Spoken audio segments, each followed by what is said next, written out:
Oh, it's me. Oh, woe is me.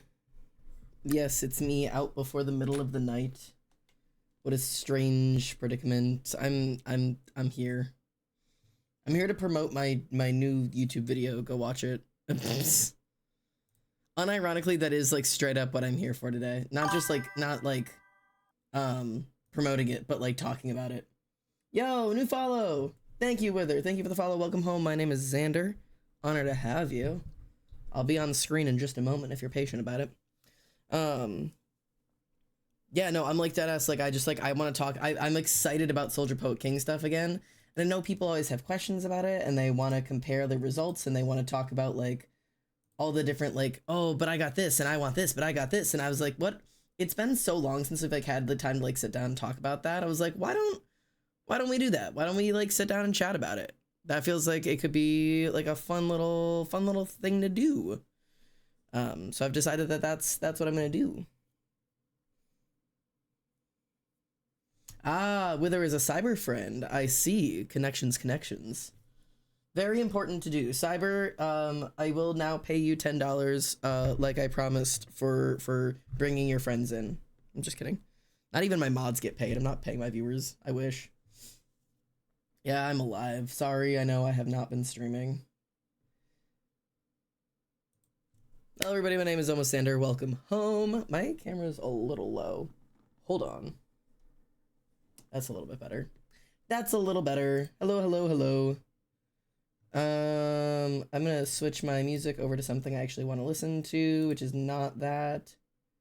This'll do. Hello. Oh, we're in follower mode. Put PO, you said that last time you were here. You said you realized that last time we were here as well. Lilith, you also haven't been here in a while. Hello. New haircut. How long have I been gone? This is not new. This has been around for like a minute now. This is so yeah. It's if you have not seen the new haircut, you've been gone for a minute. I want you. Also, for all of you guys who are here and have not seen it yet, I just put a link in chat. That link in chat is to my new YouTube video. I am officially on YouTube talking about the Soldier Poet King meets Enneagram comparisons. My hair is really pissing me off today. I don't know why, so I'm just gonna be futzing with it the entire time I'm here. I don't like anything it's doing right now, so it's just I just keep fucking with it. So there's nothing about it that's gonna make me happy, so I'm just gonna let it exist. You're streaming at a time I can justifiably be awake for. Yeah, this is not a normal stream day for me. This is not a normal stream time for me, but I've really been lacking in streaming. I'm here for the first time in forever. No, genuinely, it's been a minute. How are you? I was sent to watch and indulge in on your community, and this is some good first impressions. Fantastic. I'm glad we got good first impressions going. That's what's important. I'm so glad all the people who can't normally catch my late ass stream times get to be here. Hi, I'm sorry I keep streaming at awful times. Yes, I will be stopping stream before D&D. My Prime sub won't work anymore. I'm sorry. I've only got about 2 hours to be live today because I do have D&D tonight and I have to have dinner before D&D, but I figured... Hello, Willow. Thank you so much for the follow. Welcome home. My name is Xander. It is an honor to have you. We're creeping up on that. One of these days I'll hit 5K. I've been streaming for years and I could never hit 5K. I don't know why. I just cannot get that number. 5K is some unreasonable, unattainable number for some reason. But thank you for all the follows. Welcome home. It's good to have you. Today we are talking about Soldier Poet King. If you don't know what that is, it is a quiz, the Soldier Poet King quiz. And I'm gonna post this again for anybody who's in here. This is a link to my YouTube video where I talk about it, but if you go to the YouTube video and go to the description, there are links down in the description for the U quiz, the Soldier Poet King quiz, and also for the Enneagram quiz. So if anybody wants to take those quizzes again, it is back to that time of year or time of day or time of whatever, where I'm going to be talking about Soldier Poet King and Enneagrams and how they correlate and intersect and what they mean. And the best part about that is I can use your results to the quiz to rip apart your most deeper, most inner, most volatile parts of your childhood, your psychology and your pathology and reveal that to you, just based off of your results. It's really fun. It's really, really fun. I miss so much, man. I'm glad I finally caught you live. I'm so glad to have you back. I have not seen your name in a minute. Yes.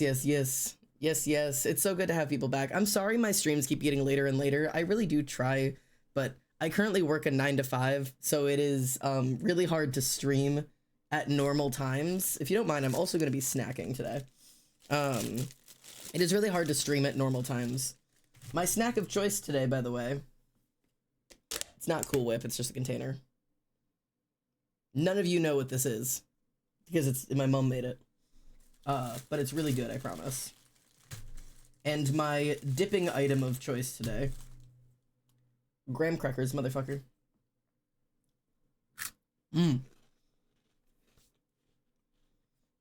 So, while we're doing this, I thought I'd also just work on this damn sketches I've been working on of Sawyer, because I've been working on these for an incredible amount of time. Not this. I figure I might as well pick around at these and try to work on these. I've been trying to like nail down Sawyer's design. I've deeply been struggling it, because I've got the character thing for Kane, this one, where I've got like all of like the pictures of him. Also, I was screwing around with some color things, and I got this, and I don't like it, but I feel like it has potential for something, so I might screw with that more. But like I was just screwing around with like color overlays and shit. Anyways, back to the yeehaw. I've not taken the quiz. Been busy breaking my mind with yet another story idea I conjured up. Listen, let him happen. Ride the wave. I apologize if you can hear me crunching on stream. Color you say.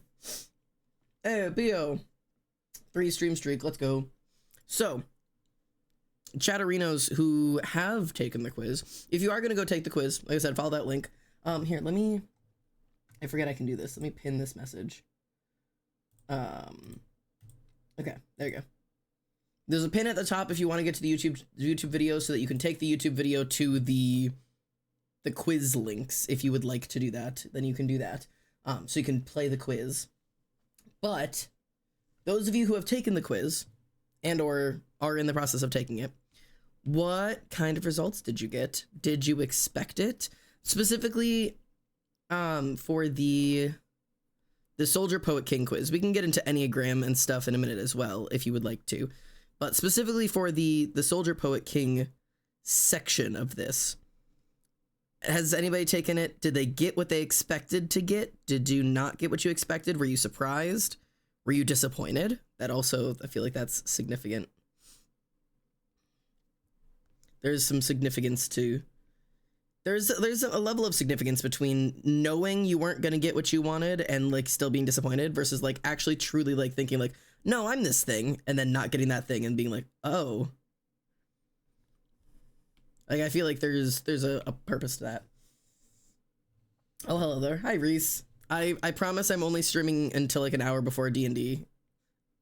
I will be present. I just figured I really should stream because I haven't been.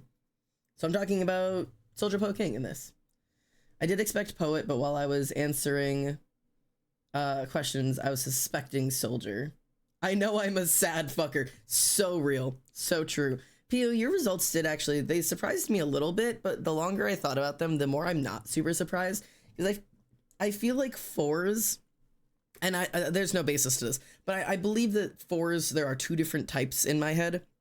There are 4s that are very clearly 4s, and there are 4s who are kind of embarrassed about being 4s and thus mask as something else. Not necessarily embarrassed about being a 4, but more of like 4s who wish they weren't 4s and thus mask by portraying themselves as another type. And I feel like you're a 4 who doesn't quite want to be a 4, and thus you like compensate really heavily by being a 2, which makes sense to me in like interactions with you.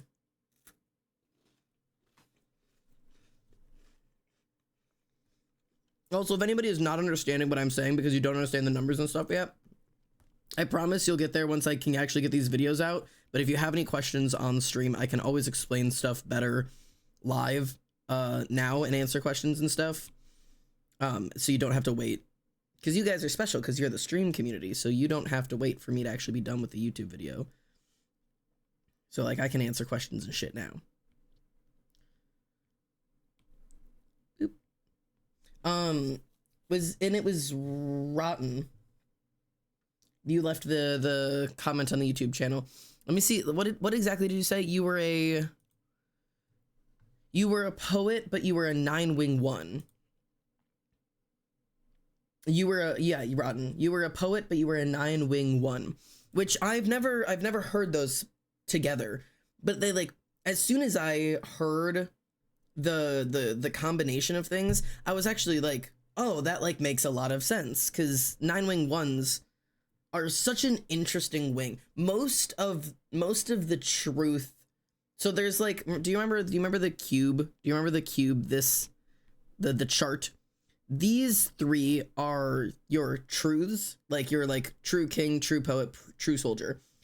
And usually, like when you're close to the truth, like you're like a true thing or like a slightly different thing, a true thing or a slightly different thing, a true thing or a slightly different thing in either direction.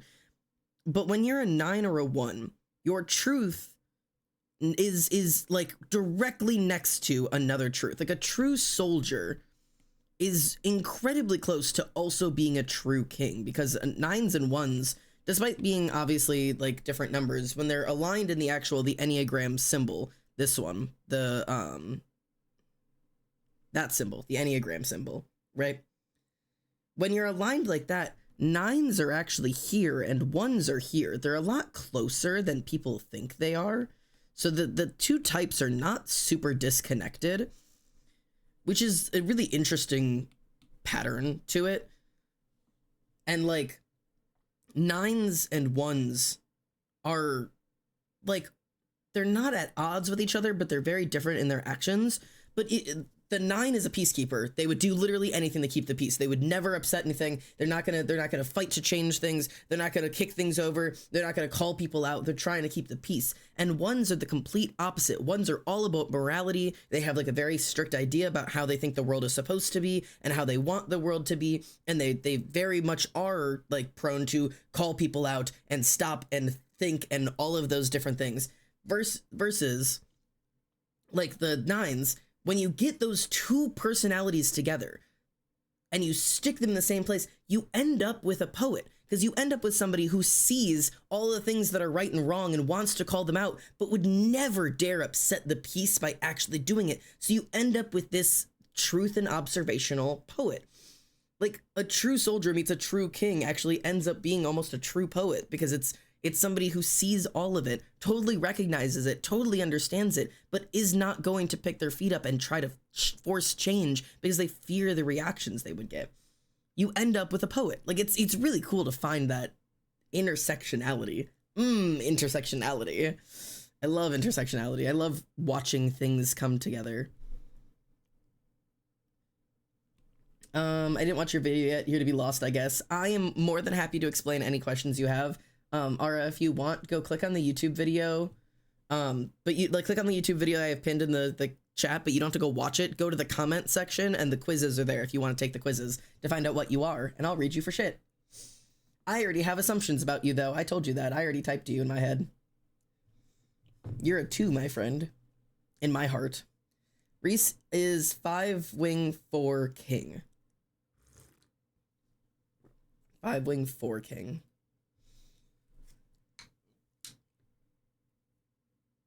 Oh, okay. So at the very least, you're in your healing era. I sound crazy, but let me like in my explanation thoughts here, right? So 5-wing 4, 5s are your true poets. Wing 4 puts you like over into the 4s are the people who were born to be kings but ended up as a poet. So identifying at like taking the quiz and getting king, like it's one of those things that like you're moving towards the thing that you want to be, because 5-wing 4, 5 still is your ruling thing, that you are a poet above all, but leaning into the 4 identity means leaning into the king identity, which I think is interesting. There's a lot of loss of identity in that, which is interesting.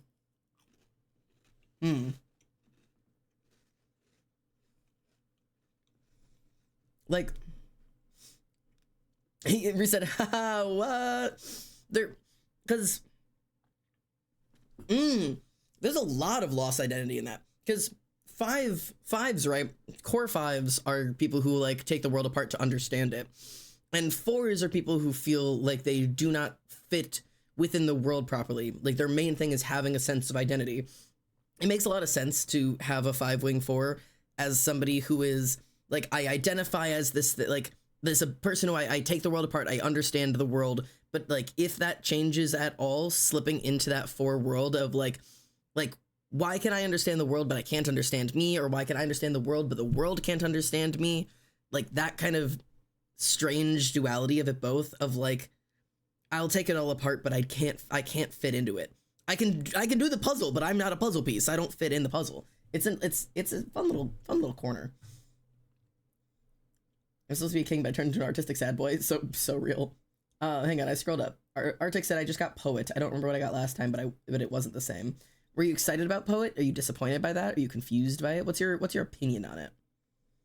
How's your feelings? I'm a 4-wing 5. I'm resplit switched. Well, 4-wing 5s will be a completely different thing, because a 4, your core identity is identity. Your core is like this, like seeking of identity and seeking of who I am and how do I fit into this world.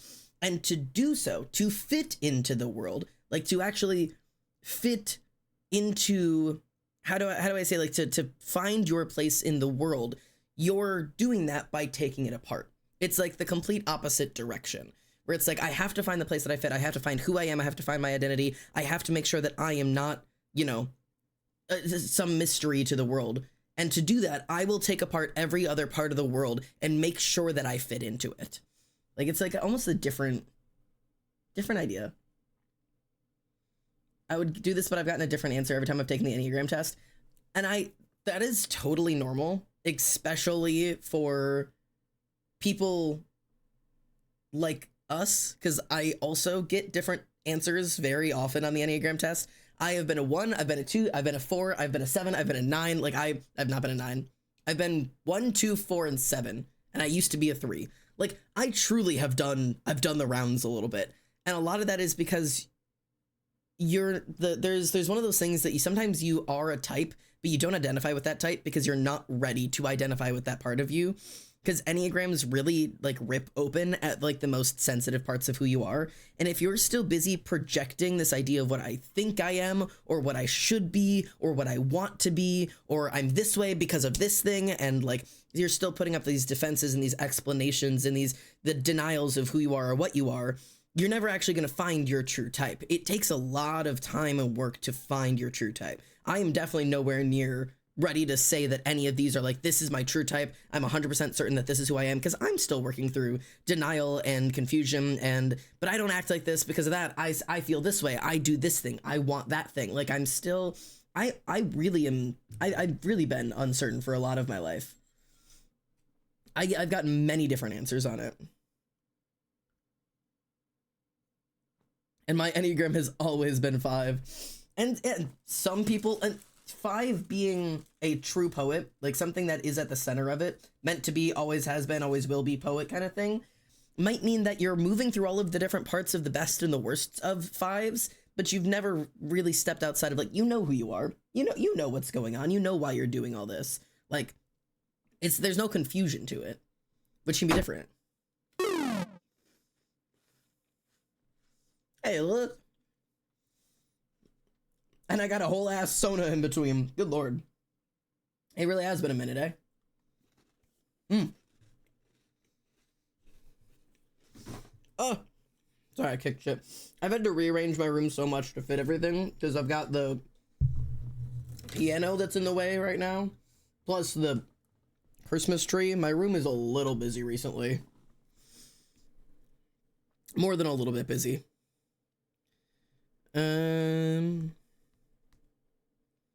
I need this to be above the other one. I need all of you guys to be above this. I'm trying to get some sketching in here. But yeah, I'm an engineer. I don't know how to do anything but analyze the world like a circuit board. Which is funny, because as somebody who's also, like, I am also somebody who takes apart the world to understand it. but I've always been on the psychological form of it. Like, that's why I'm so obsessed with this shit. Psychology is my way of understanding the world. Like, I was a middle schooler being like, man, I don't think like everybody else thinks. Why am I so weird? Why don't I fit in? And the thing I turned to was learning psychology to understand why my friends acted the way that they acted. And that often ended up with bad situations. I've admitted before that I was not the ideal friend for a lot of people. And that I may or may not have done psychological experiments on my friends to understand how the world worked. That wasn't a good thing to do before. Hello, Icon. Hello, Ali. How are you? We're talking personality tests again. But like, that is how I chose to understand the world. I truly didn't know any other way to figure it out. Was that right of me to do? No, don't do psychology tests on your friends without them knowing. Turns out people really don't like that. But psychologically analyzing people has been like how I understand the world my entire life. The only reason I've been able to make as many friends as I have and you know, get close with people and whatever is because I've taken the time to study psychology and understand why people think the way they do when it isn't intrinsic to me. Is that Arthur Morgan? You wish. This is Sawyer. That's my boy. Very similar.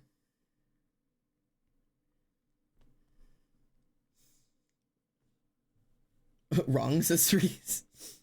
If you wished to analyze me psychologically, I would be willing. What is your... So you're a 4-wing 5 and a... Are you a soldier, poet, or king? You a poet? You're a poet. When you took the test, what did you get? Top middle is Markiplier. Okay. You're not wrong, but I'm mad about it. Yeah, soldier, poet, king. So you're a 4-wing 5 poet. So yeah, I took you apart a couple minutes ago. So 4-wing 5's poets are people who... you, above all else, are seeking a place in the world, and to do that, you are taking apart the world around you to ensure that you have a place in it. Like, you are inserting yourself into things. Like where Reese is putting together the puzzle and realizing that she is not the puzzle piece, she does not fit, you are... Oh, is my ping bad? Is it me? Oh, okay, it's you. It's your ping. I was like, my ping is perfect. Where Reese is taking like putting together the puzzle and realizing she doesn't have a piece in it. You are taking apart the puzzle and then holding the puzzle pieces up to yourself and then carving yourself into the shape of the puzzle piece and then inserting yourself in. That's what you're doing. That you are somebody who is holding up the puzzle pieces of the people around you and carving yourself into the shape of whatever puzzle piece the people around you want you to be to ensure that you have a place inside of it. And at the same time, it's going to create a lot of identity problems. 4s are literally defined by identity issues. That is like the definition of a 4 is an identity issue. Because at the end of the day, if you spend your entire life carving yourself into puzzle pieces that are going to fit other people's puzzles, you will have no idea who you are. You won't have an identity. Your identity will be other people. And that, my friend, is a problem.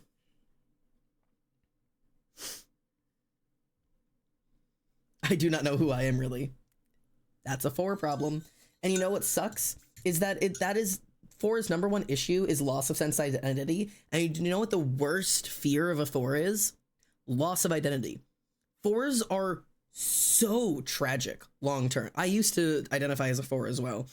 Because loss of identity is the biggest fear of a 4, and it is also literally the only thing that can heal them.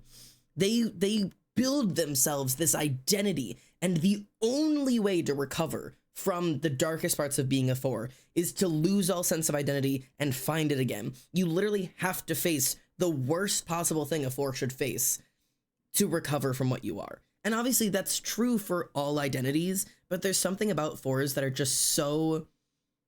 They're so hard to face. Mackenzie O'Gallant, no, genuinely. 4s are also known as the tragic romantics as well, because the romantic, not necessarily in like a sexual way, but like tragic romantic as in like you have this idea of what life is supposed to be and what you're supposed to be and how it's all supposed to be. And it's supposed to be beautiful and it's supposed to be wonderful and it's supposed to be magical, and it's just not that. And why isn't it that? And like, why do I see everything else as so magical, but everything is so dull in my life? It's just, fours are sad, sad motherfuckers. At me and Pio and Mackenzie O'Callahan and everybody else. This game is only fun with OCs. It is fun with OCs and a little ucky when it's me. No, same. I like doing it to me, but I'm a 4. I can attest it is quite sad. Is it bad news if the last time I got it, I got 3-wing 4? 3-wing 4! Your sense of identity is only tied to what you can create. If you can't create anymore, you are no longer a human being. You have no identity. You've got nothing. Like, 3-wing 4s are classic artists. Like, not to come directly at your throat, I don't mean to. But 3-wing 4s are like literally the classic perfect identifier of like the concept of starving artist. I would bet my entire pussy on every famous artist, the most famous of the musicians, the most famous of the artists, the most famous of the creators, they make the best stuff because their identity is tied to the ability to create, and not just to create, but to create and be observed. That is like a huge part of 3s, because 3s are different than, say, like 4s or 5s. 3, 4s, and 5s have a lot of tie-ins with like identity and stuff. But the difference between it is with 4s, they want to make things, but they don't care about being observed by it. And 5s want to take things apart, but it's really a personal thing. 3 is all about the way you're seen. Like it is creation, but it is creation to be observed by other people and to get the achievements and the views and the pride and the enjoyment from others. And that's where the sense of identity comes from. Like, and it's so intrinsically tied. The only healing for 3s is a lot of people would argue healing for 3s means stopping creating or stopping achieving, and that is not at all true, because usually, like, to heal from your type, you have to face whatever the thing is and give it up. You know how 4's thing is identity and they have to give up their identity or whatever.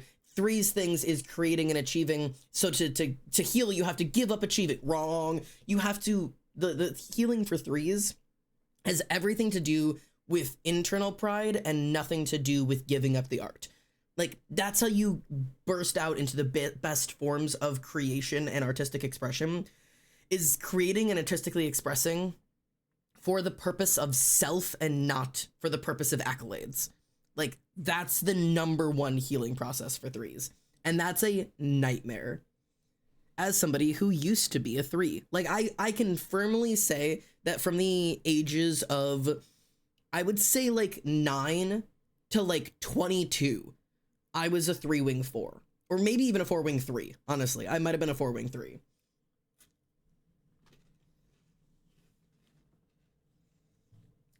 I hate the 4-wing 3 locally describes me. What if I just get good, though? That's so 3. You're so 3 type. That's cute. I love it. You are food! Theo! Holly! I was like, what if I got good at art? You are food! What? Type 10 food. Type 10 food is crazy. I was thinking, like, for that, how you explained it, you need to be able to find pride in your own work without someone else to judge it, which I get. Yeah. Emily just standing there being told she is food. Oh, God. Ooh, 2 6-wing 5s in a row, Arctic and Thor. Oh, 6-wing 5, huh? I've not thought about 6-wing 5s before. They're not a classic in my head. The thing is, 6s are really hard to type because there's 2 types of 6s. There's phobic and counterphobic 6s.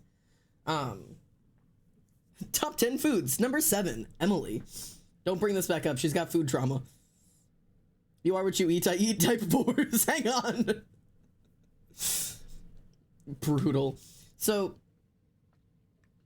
so 6s, for the two of you who identified as 6-wing 5, 6s come in 2 different types. phobic sixes and counterphobic sixes.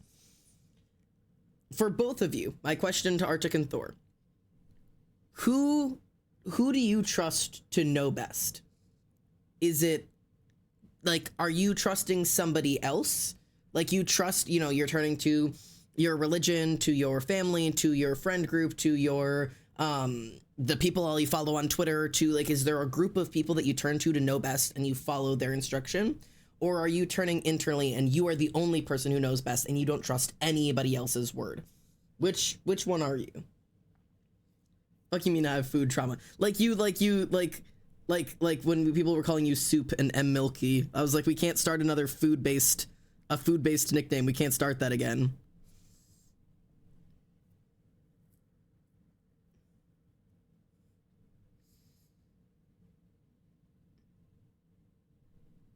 I call What do you mean I call New food-based nickname, but it's 7.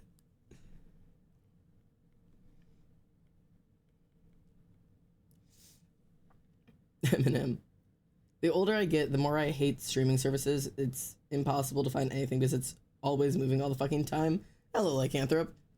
Yeah, I mean, yeah, I'm 100% agree with you. Like, dead ass. It truly gets worse and worse and worse, and I can't stand it, and they keep ripping shit off. That's why I turn to and support pirating above all else. Pirate your favorite media. This is a joke, legally. I mean it. I mean it. In the world of age that we currently live in, pirating has literally never been cheaper or easier. Fuck streaming services. Fuck Netflix buying Warner Bros. Fuck Hulu buying Disney, or Disney Plus buying Hulu. Fuck all of the mega corporations. And yar har har.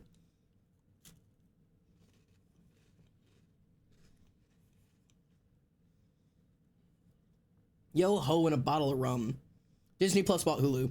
And Netflix bought Warner Bros. I know you're shocked that Disney bought Hulu. I'm so pissed that Netflix just bought Warner Bros. What? I watch my shows slow down and reflected on YouTube like a real man. The Internet Archive is my best friend. I watch all of my TV shows off of sketchy Google Drive downloads like a real yar har. Anyways, what was I saying?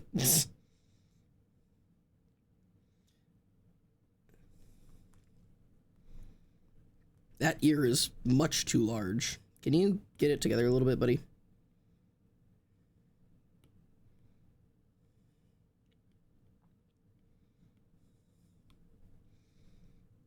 It's a little better. I literally watch Has-Been through reaction channels. I'm not kidding. Legit, that's the way to do it sometimes. I'd rather give the money to the reaction channel. I maladaptive daydream and pretend I watch my favorite shows like a real man. Exactly. I write my own TV shows. Fuck all of you.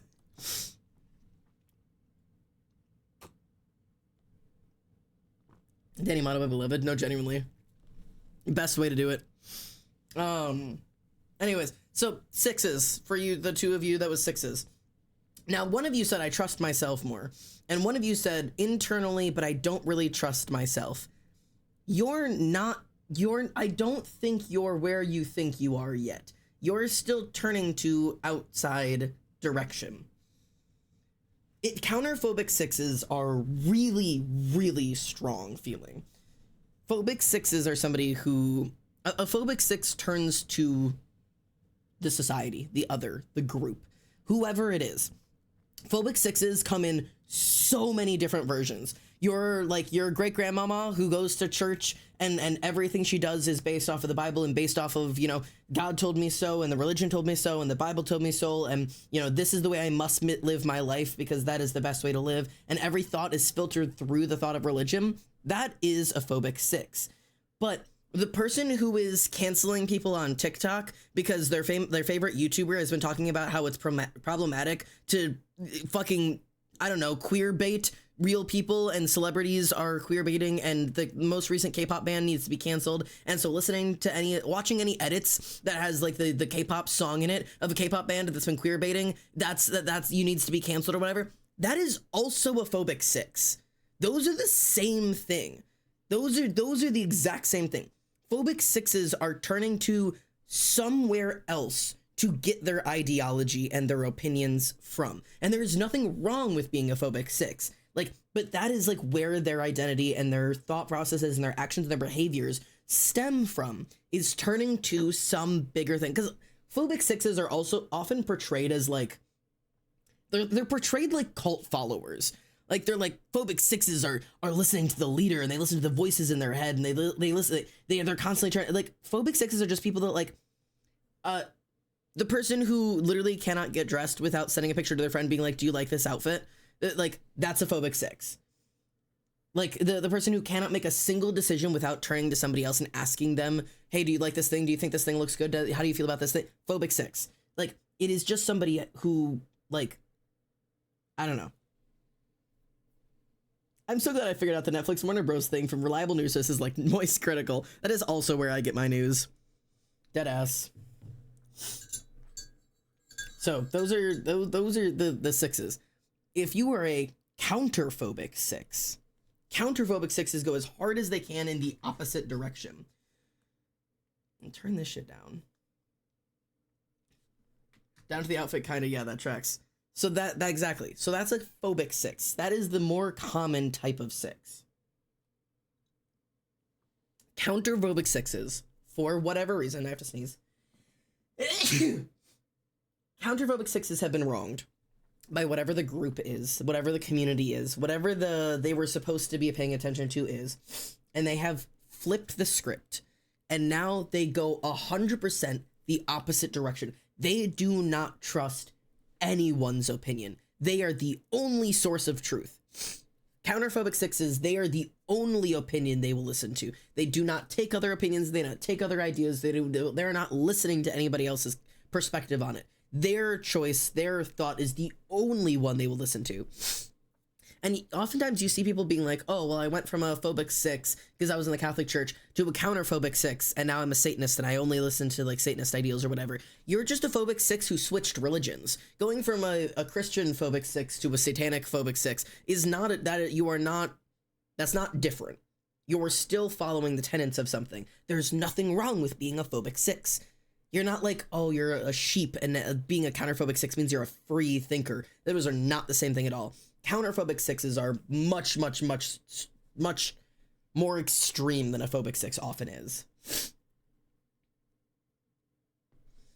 6-wing 5. Another 6-wing 5. There is a lot of use. There is a lot of use. Okay, I'm making a note. Because at some point, I'm going to have to really dig into this, because I don't know 6-wing 5s as best as others do. So I'm going to have to do some research into them. But if I had to wager my best guess, I mean, this is a Twitch chat watching the content creator that they trust the ideas of. That's true. Our numbers are growing. Did it freeze for anybody else? We're good. My side says we're good. So 6-wing 5s for Arctic, and Thor, and who's the other one? Crystal just got 6-wing 5. All right. So, like I said, 6s, either phobic or counterphobic, are you're listening to you're identifying with a certain type of opinion or world. But that's not the main core of 6s. That's just phobic versus counterphobic, right? Xan is Vox if Vox wasn't Fox. Yeah, sure, I'm Fox, but not Hitler. So the actual identifying thing of 6s is fear. The core feeling of a 6 is fear. You can drop whatever hot take you want. Newsflash, if it's a bad hot take, I'll rip you to shreds. If it's a good hot take, I'm on your side. I'm just here to have takes. But the core feeling of 6s is fears. They are constantly waiting for something to go wrong. Constantly. And whether you're a counterphobic 6 who's relying on the community or whoever you're like looking up to for your ideals to keep you safe from that thing going wrong, or you're a counterphobic 6 and you're only looking into yourself because you're the only one who can protect yourself from the thing going wrong. One way or another, you are living in a constant sense of fear that something, somewhere, is going to go wrong. Anytime something is going well, your first thought is, when is it gonna fail? When is it gonna fall apart? When is the other shoe gonna drop? Why is it going well this time, and when is it gonna leave me? This is like anxious attachment style to like the extreme. Like that is who 6s are. Now, 5s are those people who have a tendency to take apart the world, right? Take apart the world to understand it. My best bet is 6 wing 5 means your core feeling is fear. You're waiting for something to fall apart. And because of that, you hyper analyze everything, all of it. Every text your friend sends, every way that somebody looks at you, every like call that you have with your mom, every like everything you do, everything you say, everything everyone does. Constant overthinking, overanalyzing, whatever. That's my assumption of what a 6 wing 5 would be like. They're going to be super cautious. They're going to be super paranoid. They're going to be constantly seeking either from themselves or from others some sort of reassurance that something isn't wrong. Like, that's my best bet.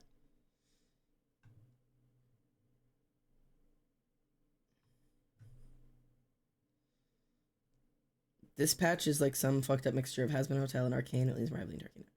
What is Dispatch? I'm gonna get canceled for saying that out loud.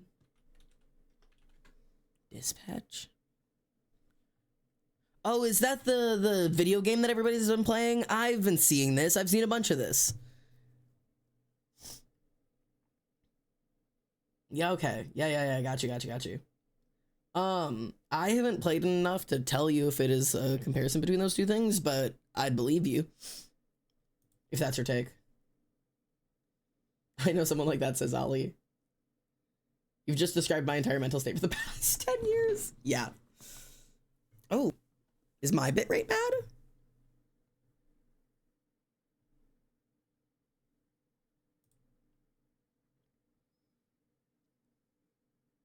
Are we good?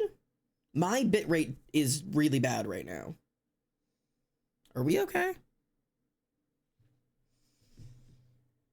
I asked for this. I don't know why I'm feeling so called out. I'm sorry.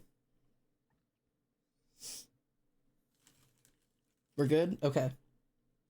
My bitrate just like tanked.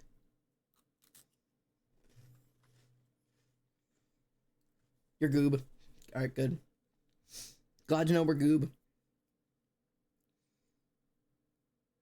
But yeah, Thor, if you missed it, and just like whatever, my assumption for 6 wing 5s is that it is a hyper-analyzation of literally everything that is constantly going on in your life with a anxious avoidant style, constantly preparing for the worst and waiting for the moment that anything good will eventually go bad and you'll lose everything again. That is my instinct as to what that typing gives you. Now, here's my question for y'all. All of you 6 wing 5s, are you soldier, poet, or king? Which one? That will also mean something.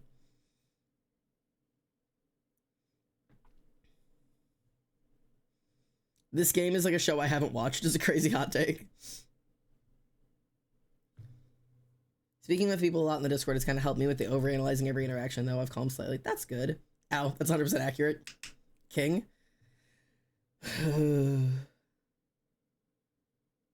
Interesting. See, now, you would assume a 6 wing 5 would be a poet. But you've taken responsibility for it. Thor. You were right on 2. I knew it, bitch. Thor. You being a 6 wing 5 and a king means you're doing all that overanalyzing, right? All of the hyper-analysis, all the, analyzing every text message, analyzing every conversation, waiting for something awful to go wrong. You know what the problem is having all that and also being a king? You think it's your fault. You are certain that not only is it your fault that things keep going wrong, but that you're the only one who can fix it. You are the person who has to control all of it. You are constantly believing that, yeah, things keep going wrong and it's your fault. And if you could just have better control and do it better and conversate better and text better and think better and be better, then things would stop going wrong, which is why you keep hyperanalyzing things to keep figuring out where you're going wrong. The thing you're hyperanalyzing isn't other people, it's you. You keep analyzing, did I say something wrong? Did I do something wrong? Did I act wrong? Did I feel wrong? Did I conversate wrong? Did I not communicate quick enough? Did I communicate wrong? You're feeling that you are responsible for 100% of it. Brother, chill. It ain't your fault. Crikey, mate. Terrifyingly accurate as fuck. That's the fun part about psychology. I don't need to know you to take you apart.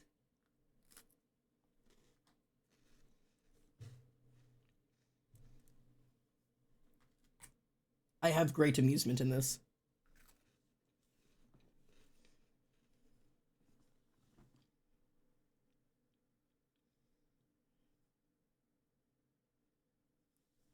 Interesting.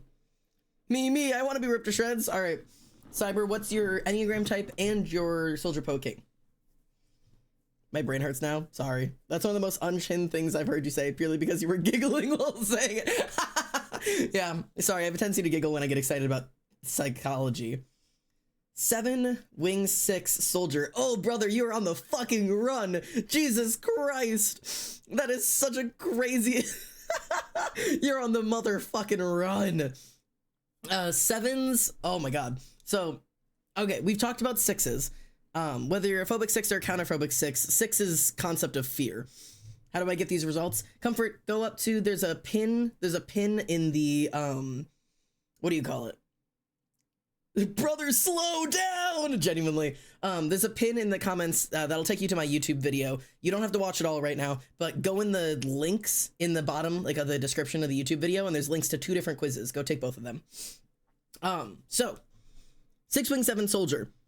6s completely run by fear, and 7s also run by fear, but in a very, very different way. 6s are staying where they are, but they're constantly afraid that everything's going to fall apart. 7s, because they're afraid that everything's falling apart, they've never sat still once. They will not stop moving. 7s are literally the concept of the grass is always greener somewhere else, and I'm gonna fucking find it. They will not make any decisions because they're sure that the second they make the decision, that's gonna be the wrong decision to make. Whether it's what college to go to, what person to marry, what ice cream flavor to buy from the grocery store, every decision is like this constant weight on your head of what if it's the wrong thing? What if there was something better? What if the thing I pick is gonna end up being, like the thing I don't pick is the thing I was waiting for my entire life. I'm leaving for it. I'm losing all of it. I've late for sound check. Best of luck, Ollie.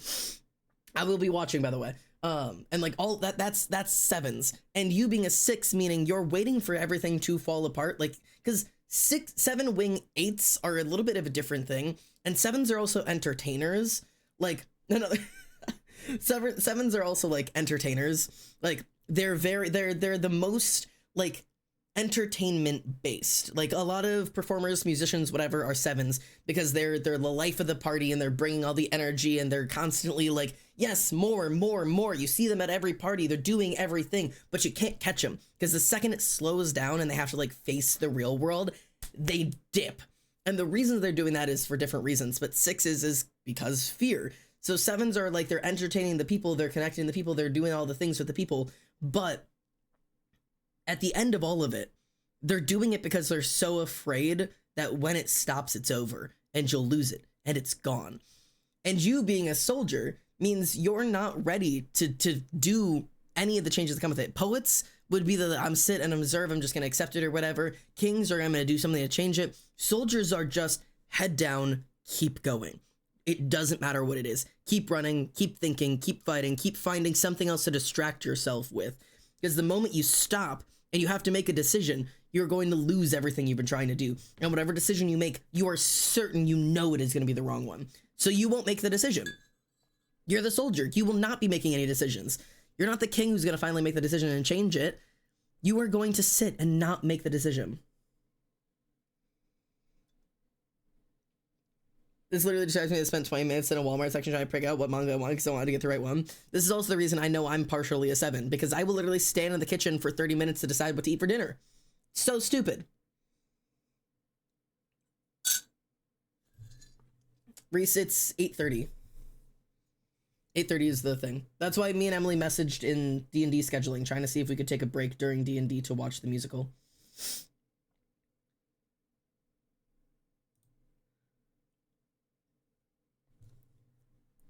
So many six-wing fives. Six-wing fives unite. Yeah.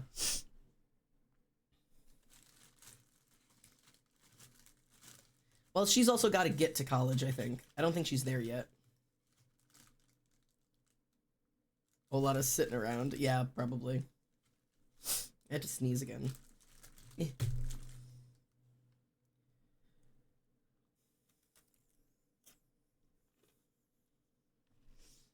Cyber, my diagnosis and treatment for you.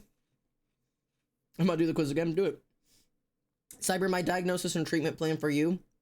Make a decision and run with it. Any decision, big or little. Like any decision without any thinking and just go. 21 pounds is here. Yep. You can't escape it. Not in my streams. I do have to blow my nose. My nose itches. Ugh, my nose is so itchy. I hate winter. I itch. I don't even have anything in my nose. I just itchy. Anybody else need to be taken apart for pleasure? Or I don't like that. Or any other reason? Cyber play until dawn. No, Cyber play Detroit Become Human. There you go. Play Detroit Become Human, but you can't save and go back on any decision. Good luck. Or Until Dawn.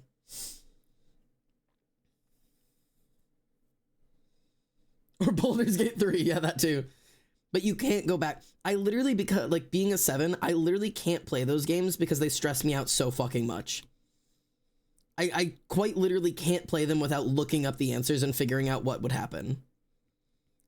D&D is such good, like, type 7 therapy for me. There's a reason I love the way that I play D&D, and, like, I love facing consequence, like, because D&D has made such an amazing therapy experience for me being a type 7, because I can make those decisions, like split-second decisions, and they have consequences, but they don't hurt me. Like, that's the best part of it. So it's like, Callum, not another fucking 6-wing 5. Good God. There's so many of you here.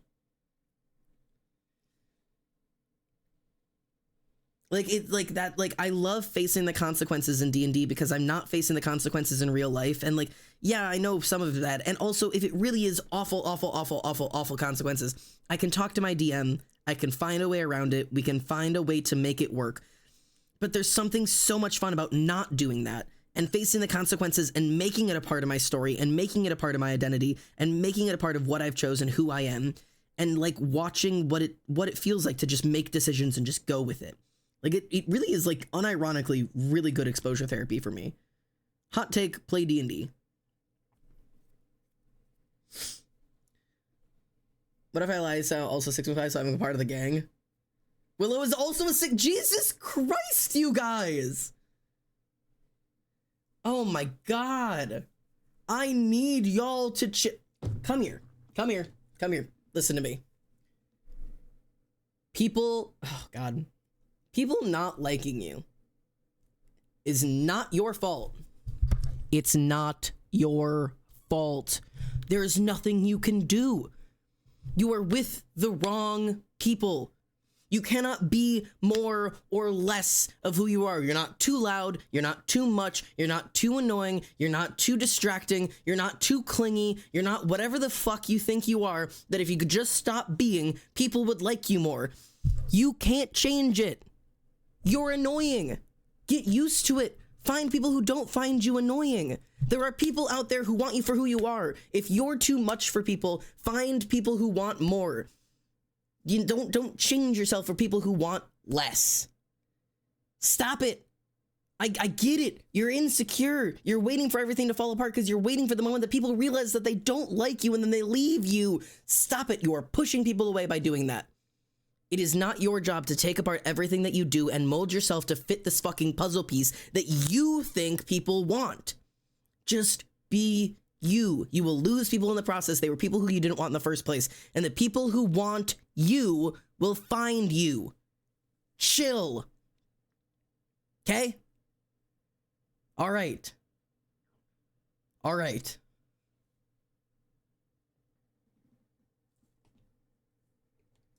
Oh, there we go.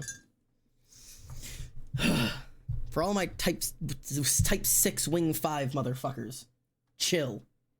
Stop trying to change yourself. It's not your fucking fault, man.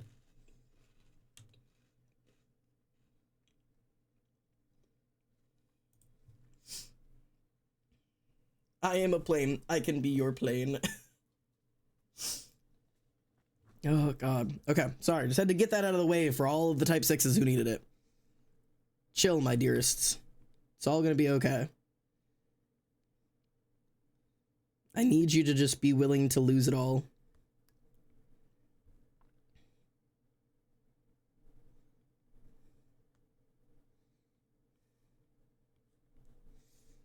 I'm gonna chill with my 7 wing 6 corner. Yeah, go start a quick choice game or something. You're doing fine. Hi, Abby. Yeah, I've got D&D at 7, so I'm gonna leave in about like 50 minutes to go have dinner and everything before stream.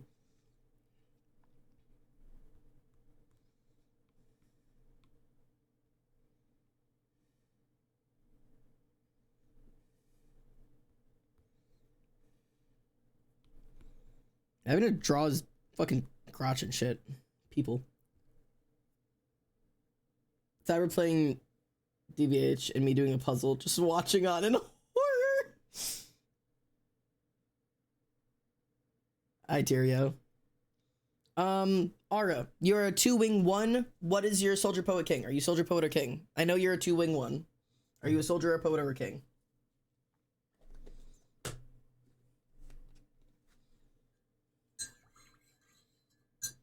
If you are also 6-wing 5, you'll be shot on sight. Correct. Population control. I'm gonna make this choice. I'm procrastinating the rest of the night. I dead as have an assignment due, but I don't really care. All right, you've made it. You've made a choice.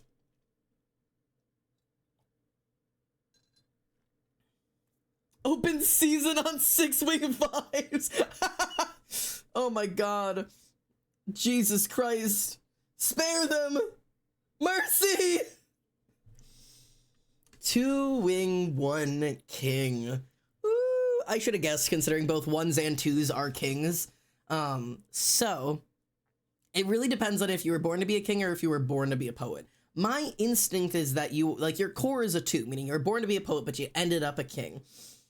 And what? 1s are fun. So okay, 2s are fun because they're a very easy thing to pick apart. You were taught, and I'm gonna hurt everybody here, and with all the 2s, and by all the 2s I mean you, Ara. You were taught that the way that you receive love is not by focusing on yourself, but by focusing on literally everybody else. You will best receive love if you literally stop thinking about yourself and any of your own concerns, problems, or needs, and instead cater to the needs of the people around you, thus getting your needs met by taking care of other people. And you hope that eventually, along the way, if you love other people enough, one of them is gonna love you back. Is it working? Doubt it. So, the that hurt in my damn corner. Comfort, I'll get to you in a sec. Not another 4-wing 5. Poor guy. I'll get to you in a sec. So 2-wing 1s, okay? Because that's the easy breakdown for 2s. 1s are all about morality. 1s are all about, like, there is a right way to do things. There is a good. There is a way that the world should be. And my guess for a 2-wing 1 is that you've got this idea of the way that people should take care of each other, right? And that instinctively, a lot of that is going to be care. A lot of it is going to be, you should care about each other, you should love each other, you should insert whatever it is about how people should be caring for each other and taking care of each other and acknowledging each other. And so you're giving that out to other people. You're doing that for others. Other people aren't doing it for you. That's the problem. You have this idea of how friendship should be, how family should be, how love should be, and you're giving it out to others and you're not getting it back, partially because you're not expecting it. You're under this understanding that, you know, I believe this, I know this to be true, so everyone else will also expect this to be true. Everyone else will also adhere to these standards of love and care and expectation and friendship. But the rest of the world doesn't think like you, not all of them at least. So there's going to be this disconnect between how you believe that people should be taking care of each other and the way that you are actually seeing, receiving, and tending to love. A little rough. Are you good, son? I'm gonna go put my pumpkin fluff in the fridge before it goes bad. Be right back. Sorry I tore you apart.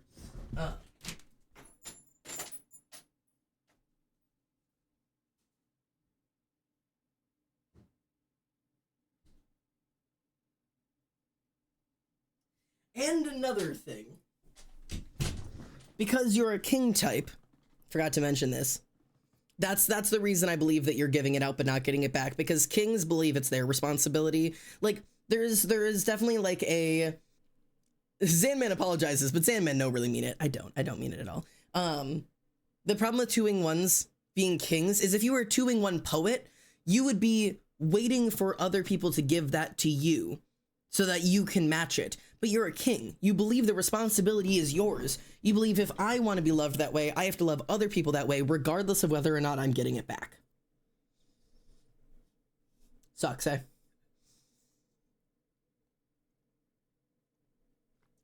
All right.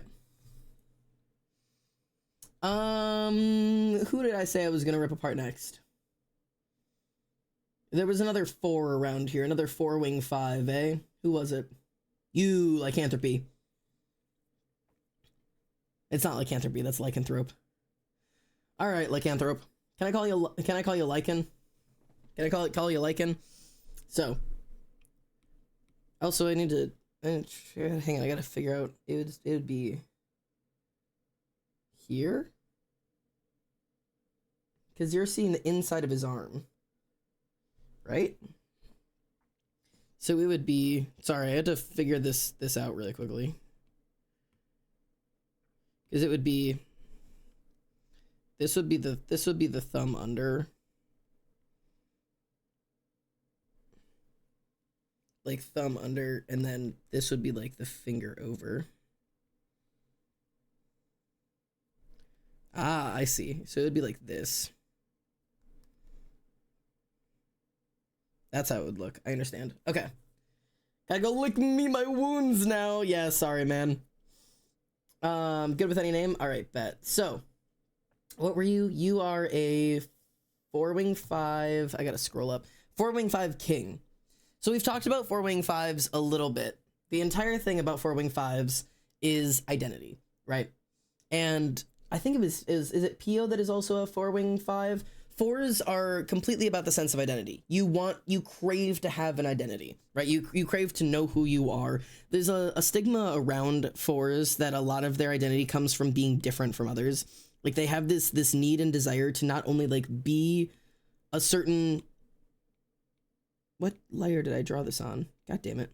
Not only to be a certain way, but to be a certain way that is different from other people.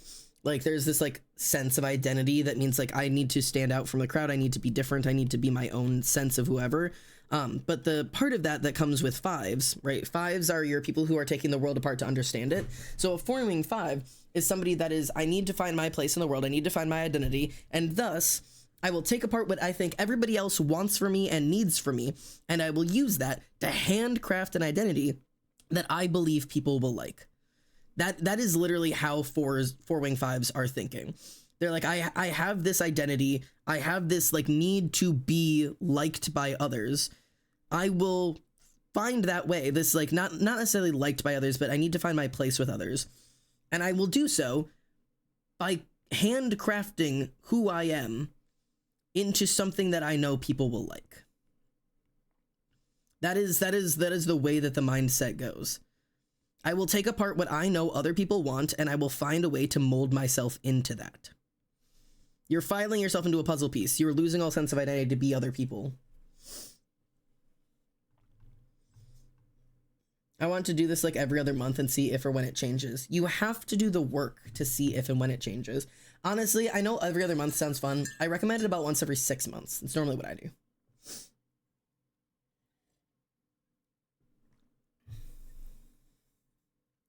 I forget what I previously was, but after taking the tests again, I'm a 2-wing 3. And when you say poet born to be king, are you saying like which one you want and which one you got? Or are you, because 2... So you're telling me from the thing, did you also take the Soldier Poet King quiz? Like, also go take the Soldier Poet King quiz and tell me what you get off of it. Because there's an extra thing. Which one I want to which one I got.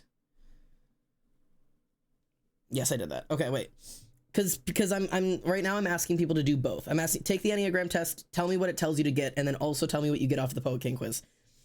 So did you take the Enneagram and get 2-wing 3, or did you do the Soldier Poet King quiz and get Poet Born to be King and thus claim a 2-wing 3?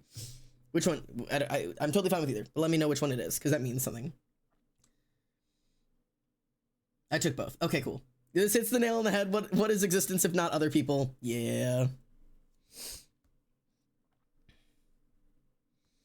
But that's the thing, is existence, your identity, who you are, matters regardless of if other people like you or not. Like, you exist as a person, an entity, an idea, all your own. You finding your sense of identity is going to be an important part of you developing. Something's wrong. I've hit the thing again where I don't know if it's that I'm anxious. Every time I get anxious, like I'm performing, the tip of my nose itches. That's been a thing my entire life. But I'm not anxious right now and I don't feel like I'm performing, but I'm getting the nose itch. Maybe I am anxious. I don't know. I don't feel anxious. I do have to pee though. Here, stare at this hot man for 15 seconds while I go take a pee. I'll do it later. I have to stream for like another half hour. Hello there. Okay. Beep, beep, beep, beep.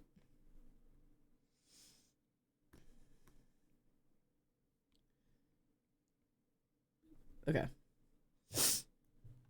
It's been so long since I've heard Year 3000. Yeah, good song. All right, so Tyrio. 2-wing 3, and you are a poet, but wanted to be a king. Is that correct? You're a 2-wing, you got 2-wing 3 and you got poet, but you wanted to get king. Is that correct?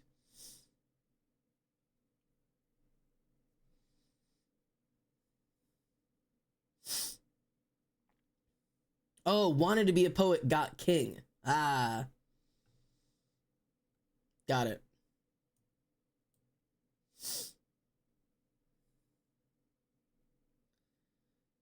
Well, 2-wing 3, fairly easy to take apart. 2, you have found that the only way you receive love is by giving love to other people and ignoring your own needs and desires to fulfill the needs and desires of other people. You've determined that other people's needs are more important than your own, and thus you will fulfill their own needs before ever considering your own desires and wants and such. And 3s is about achievement. You have quite literally put an achievement on being a good friend. Like, unironically, you have taken apart the ability to be a friend and have turned it into a competition.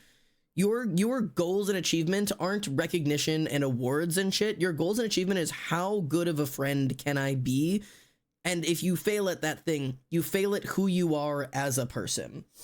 And wanting to be a poet but got king means you want to just be able to exist. You want to just be able to sit back and relax and enjoy the world, but you feel this sense of duty to do these things. The sense of duty being, I have to help people. I have to be a good person. I have to be a good friend. I have to be a good mentor. I have to be a good student. I have to be a good daughter. I have to be a good mother. I have to be a good everything. That's Oblivion. Go to the link that I have pinned. Go to the link I have pinned. It's my YouTube video. In the description, there's the link to both quizzes. So, unfortunately, you need to chill, Tyrio. It is literally not your responsibility to take care of literally anybody except for yourself. And also, being a friend is not a competition. You cannot be a good friend enough to suddenly be like yourself.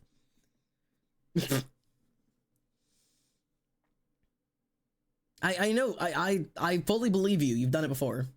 I got Kerber Bing.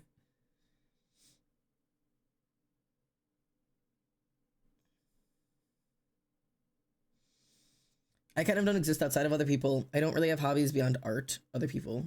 I am a side character, and I'm fine with that. It's kind of my job. But here's the thing.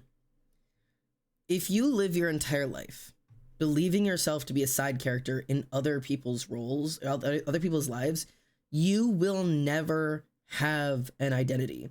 And I know right now you're saying, I'm fine with that. But there will come a day, trust me, there will come a day where you realize all you are is other people. And there will be a day when you can no longer provide to other people what you were once able to provide. And you will have no sense of identity to fall back on. You will feel like nothing. You will lose it all. You cannot provide the things you are providing now for your entire life.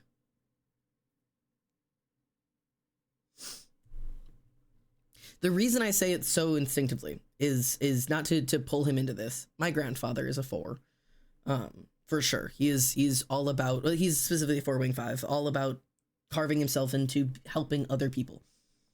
Taking test 1 or test 2. Test 1, you don't need the instincts. That's like a whole extra thing. But yeah, but take the Soldier Poe King and the Enneagram. But of the Enneagram, take the classic, like the first one.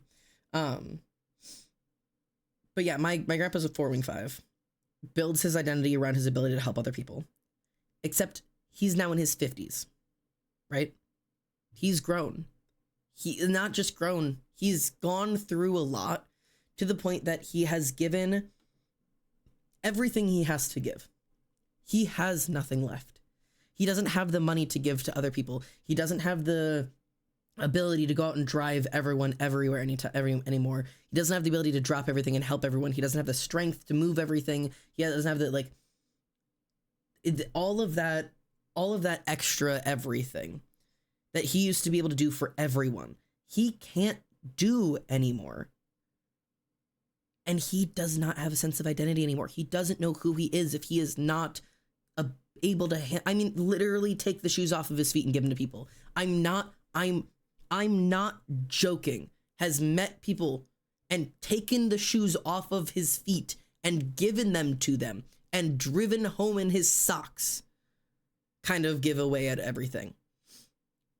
But because he's never given himself an identity outside of his ability to provide for others, he is now a grandfather in his 50s, not knowing who he is. Because all he's ever been is somebody else's side character. You have to face it before it reaches that point. You gotta, man. You gotta. You do.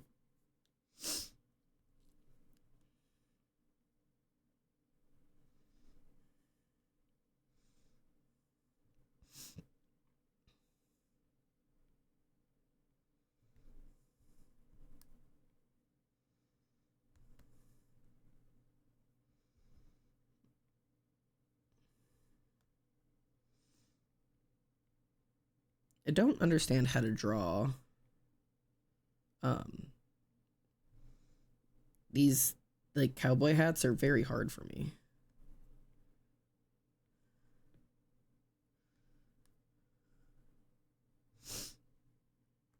It's something like that, I don't know.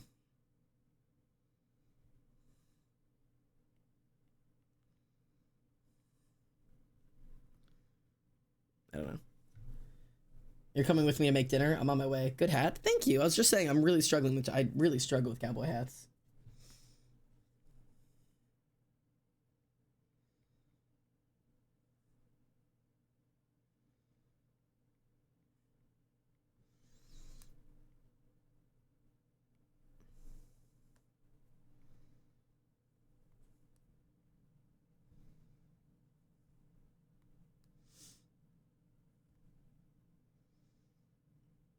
Something like that. That's an okay hat.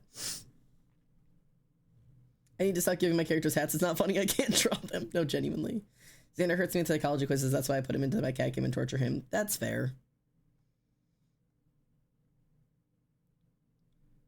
Drawing hats is awful. Yeah. I want to do more psychology quizzes. That's been interesting. I can't help you with much any other ones. Well, you're live so early and not for much longer. Sorry, it's a weird off streaming day. I'm busy most days, so I needed to make some time here.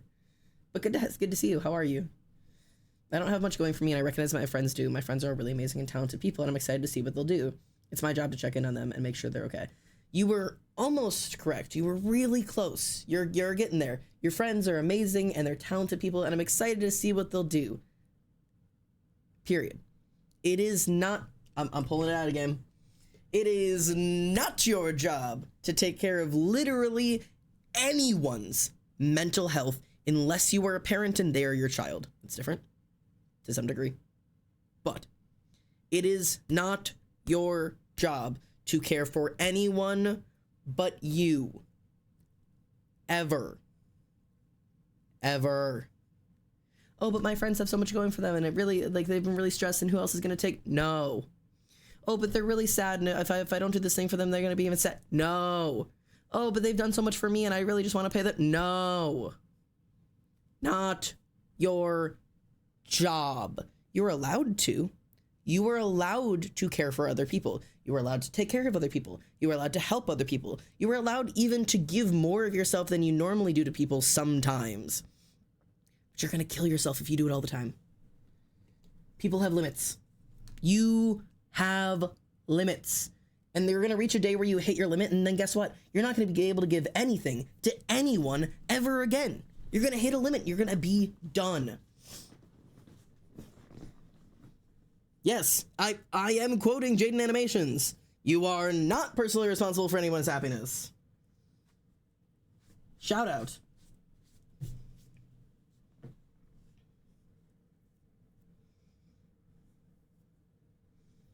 I've been saying it for years, and it was so fun to hear quoted out by another YouTuber. I was saying it long before I saw Jaden say it, but I've adopted the way that she says it now that she said it because I'm also, like, I love the way that she phrased it.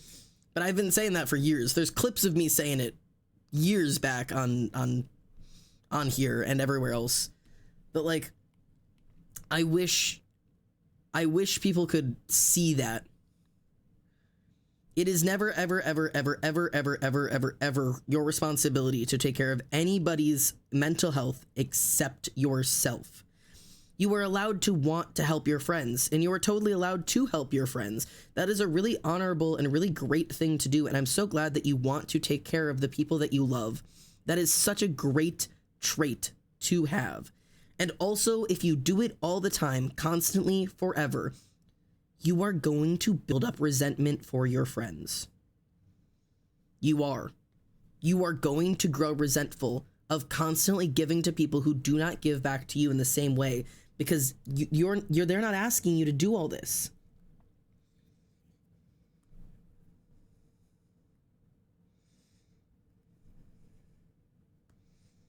They're not asking you to do all this, man.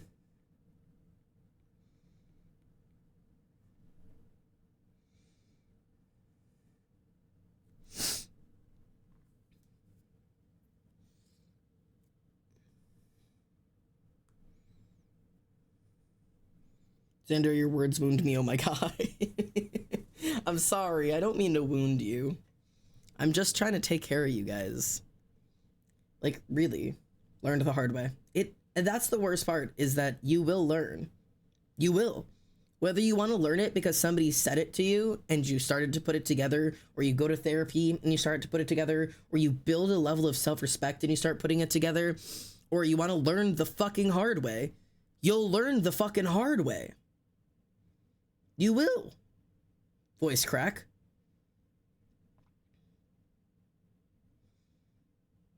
You will. You will learn one way or another.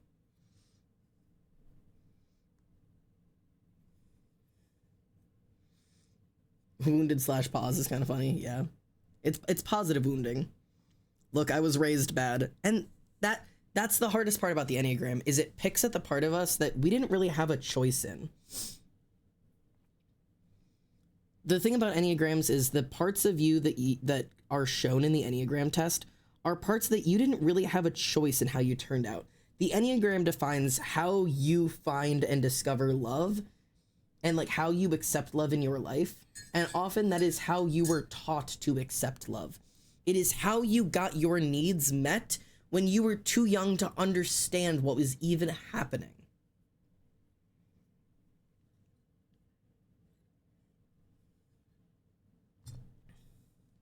But that's the thing. You're already saying it. My brain is just a part of life. I message people, arrange hangouts, shuttle people around if needed. It's the least I can do. It's just something people do. I feel a little bit like a tired old working dog. The reason you feel like that is because you're the only one doing it. You have two options.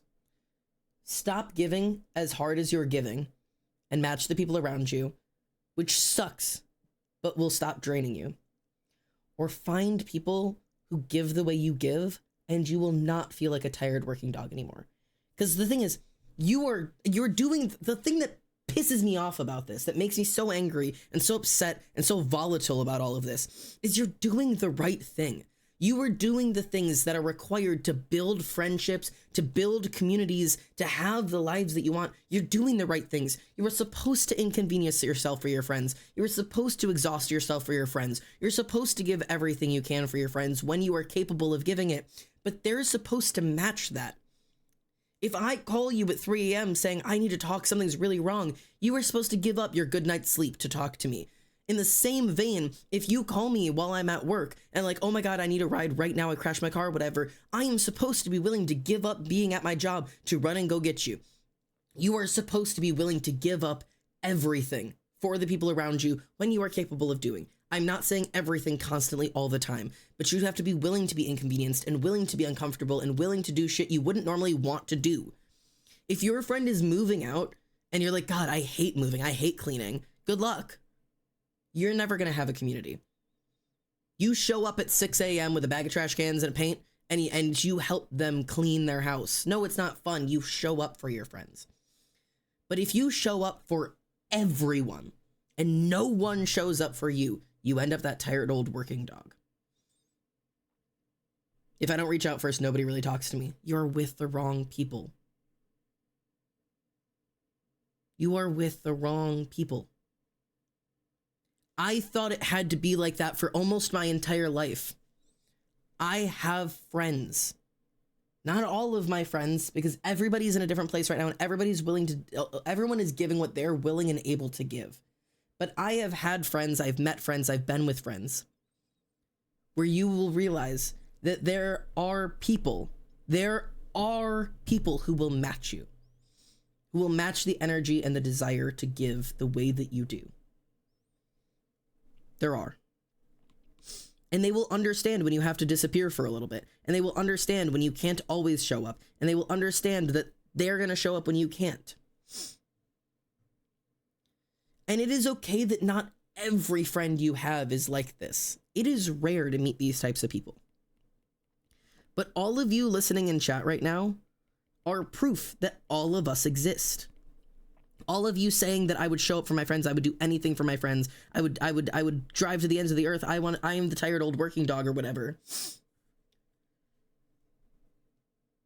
TBH, if you told me you and Emily needed help moving on a Friday night, I'd be there Saturday morning. Like, and that is one of those things that, like, I know that about you. I'm fully aware. There has never been a time I've reached out to Reese and been like, hey, I need this thing, and have not heard back. And actually, that stands for a lot of my friends. Almost all of the friends I currently have been willing to drop everything if they're able to help me when I need it. And I have had friends recently, I've made friends the past year, who I experienced needing something. They could not show up for me. And you know what I did? I stopped being friends with them. Not because they like, oh, I don't want to, or not because I can't, but I don't want to show up for you right now. I let them out of my life. And you know what? Those same people, I watched that friendship fucking crumble from afar because those people wouldn't show up for each other. I don't keep those types of people in my life. I don't. I used to, I don't anymore. But this comes with one extra caveat. There's one extra caveat to this. Reese has just said out loud, if me and Emily needed help moving out, she'd be here Saturday morning. On one condition. We would need to ask for that. We can't just say, oh my God, I can't believe we have to move out or whatever. It would be, and Reese, you might be different. You might be like, oh my God, I'll be there. But if we would have to make the reach out of like, hey, we have to move out on Friday night. Like we suddenly have to move out and we don't have anybody to help right now. Is there any way you could help? You have to be willing to ask your friends. You don't got to ask if I'm driving 13 hours. See, and some people are different.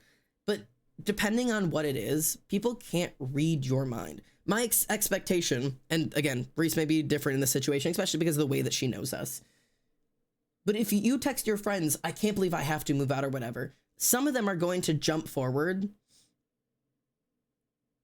Yeah, I might offer, but you'd have to accept or not. Yes, there you go. There's a great way to say it. If somebody is saying like, oh my God, like I'm really in need of some help moving out. And Reese goes, would you like me to drive 13 hours to help you right now? She's offering it. You could say no, because that's what most people do. God, no, you don't need to do that. You don't need to do that. You don't need to do that. Accept it. For community to work, this is another YouTube video I'm working on. It's called Community. It's called The Cost of Community. I'm working on the script of it right now. It should be out eventually, but watch that coming out. The cost of community. One of the biggest costs of community is you have to be a free-flowing system. You have to give and accept help and love, or you fuck up the system. You will fuck it all up. If you are willing to give to others, but you are not willing to accept help, you will fuck up the system. It doesn't work that way. You have to give and take. If you are willing to inconvenience yourself for other people, you have to be willing to sit in the discomfort of your friends being visibly discomforted to help you. You have to do that. If we're like, Jesus Christ, I can't believe we have to move out, and Reese is like, bro, I can drive 13 hours right now. Like, I can drive right now to do this thing for you. Like, would you like me to come? And we go, oh, you don't have to, you don't have to, you don't have to, you don't have to, you don't have to. And then we're sitting there going, God, no one ever shows up for me. Accept it. Now, asking is an even harder thing. For most of my life, I'm very strict about, I will not assume what people need from me, because otherwise I spend all day, every day, constantly stressed and fretting out, stressed out and fretting about what people need. If they're mad at me, if they're frustrated at me, if this comment meant something, if the way they sent this meant something. I used to be a 6. I used to constantly be obsessed with this thought of like, what, are they mad at me? Do they hate me? Do they whatever. And I've made it very strict with a lot of my friend group, which it doesn't work super well right now because of the place that other people are at right now, which I'm understanding of. I get when people are struggling and I have to adjust the way that I work to accommodate other people. But with most of my friends that I know am capable of this, I do not do the offering of the conversations. I wait for them to come to me. I need to be able to trust that if my friends are mad at me, fucking tell me. Now, obviously, if you're making it super clear that you're mad at me, I will obviously be like, hey, bro, something fucking wrong. What's going on? But if you're just generally frustrated throughout the day, instead of spending the entire day being like, God, they must be mad at me. God, they must be mad at me. God, they must be mad at me. No, you're an adult. If you're mad right now, you're welcome to be mad over there. I'm going to assume that as an adult, you are capable of bringing it to me if it's about me, and I will speak to you about it. Otherwise, I'm trusting that you're an adult and you're dealing with it. If you don't need to bring it up to me, I'm trusting that you're dealing with it, and it won't be a thing that later comes up as, I was clearly mad, why didn't you say anything? Not my responsibility. Not my responsibility. Bring it to me. If I can tell that you're visibly sad, I'm going to try to do my best to help you or whatever. But I'm trying my best to not make constant assumptions that all of my friends hate me, because guess what? That's really mean. That's mean. Can you imagine realizing So like me constantly assuming that people hate me or whatever, right? Can you imagine realizing that your friends, when they think about you, constantly think that they hate you? Constantly assume they don't really like you that much? Like, I understand that's an insecurity thing, but that sucks. And I didn't realize that until I heard it from somebody else. Like, I heard it from somebody else, and it's like, I wish you wouldn't think about me that way. It's like, oh, well, shit. Yeah. Why would I think about my friend as like, God, they must hate me. God, they must hate to be around me. God, they must be so annoyed to me. What? God, they must. That's a really mean way to think about somebody. I would hate to find out that that's what my friend thinks of me. That whenever they think about me, they constantly think about like, oh, does he hate me? Does he not want to be around me? Is he annoyed by me? Am I pissing it off? Like, I'd be so hurt to find out that like that's the way that I'm making my friends feel. And obviously, not everything has to do with me. Some people just are dealing with insecurities, and it's more of a projection of their experiences and not like an actual accurate description of the way that I'm making them feel. But it's one of those things of like hearing the idea of like, I'm gonna fucking cry if I listen to the song. Hearing the idea of like the idea of hearing somebody say like, man, I always thought you were annoyed by me. Devastating. I had to get my shit together when my sister said that to me. My little sister saying, I thought I annoyed you. I will never act like that again. Never. I will never act too cool for anything. Never. Because I was too cool to fucking play Roblox or some shit. Or I was too cool to play fucking Tyrio's Warrior Cats roleplay. No. Absolutely not. I am not annoyed. I am not too cool, like, to do those things. And I would never, I'd never, ever want people to think that way about me. And yes, if you constantly assume that everybody hates you, you have another issue to deal with. The reality is you probably don't like you. So you assume that everyone else feels the same way.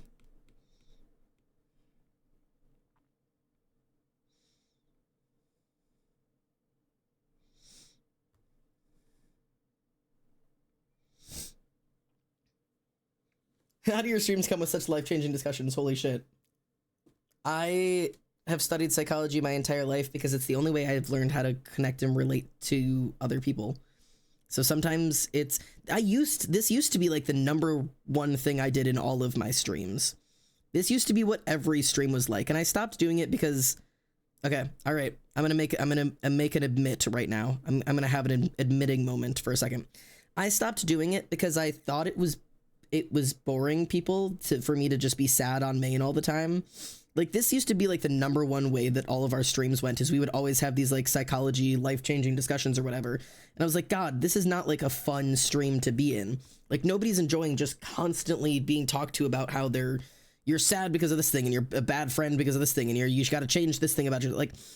Like people got to be bored of this shit. Like, I'm not going to make a successful channel just constantly being sad. People want to laugh. They want to be funny. They want whatever. So I stopped doing it. And then I remembered that I literally built my entire community off of this, and I should probably just do that. I know for a fact my Warrior Cat stuff is a little overwhelming, but I know you'd tell me no if you didn't want to do it anymore. Obviously, yeah. And it is not overwhelming. It's just that you are obsessed with it at a level that I can't match. I know I can't match your level, and that's totally fine. I interact with it at the level that I can interact with it. That's why I'm cool being in the server. That's why I'm cool being a part of it. That's why I'm cool doing little intermittent role plays with you. I can't be a part of that giant server because I don't have the space in my life for it. But I have no judgment of it, and I'm happy to be an intermittent part of it. That was really fun, actually. Boring! We had some good chats, yeah. I want to send this VOD to someone, but I'm worried it would offend/hurt them. I remember those days. Cringe mentality, yeah.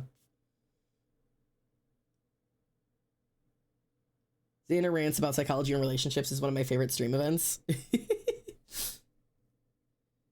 You're there to shoot people if we need you to, but you don't roleplay and I'm not going to make you. Boundaries. Boundaries, baby. And the reason is because I know that I couldn't show up in the ways that you would want me to.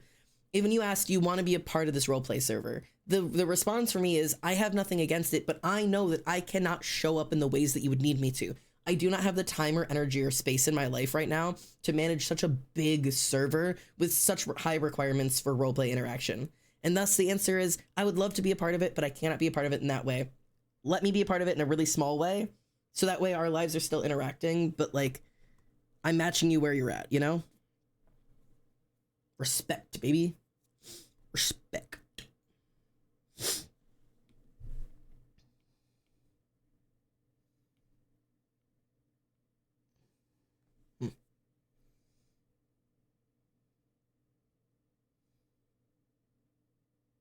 I gotta finish the door around this dude. That's why Ollie's in there too, yeah. Psychologically jerk people on.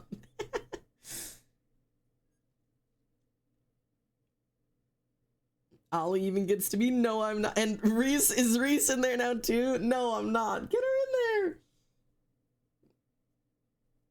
You invited me and then banned me.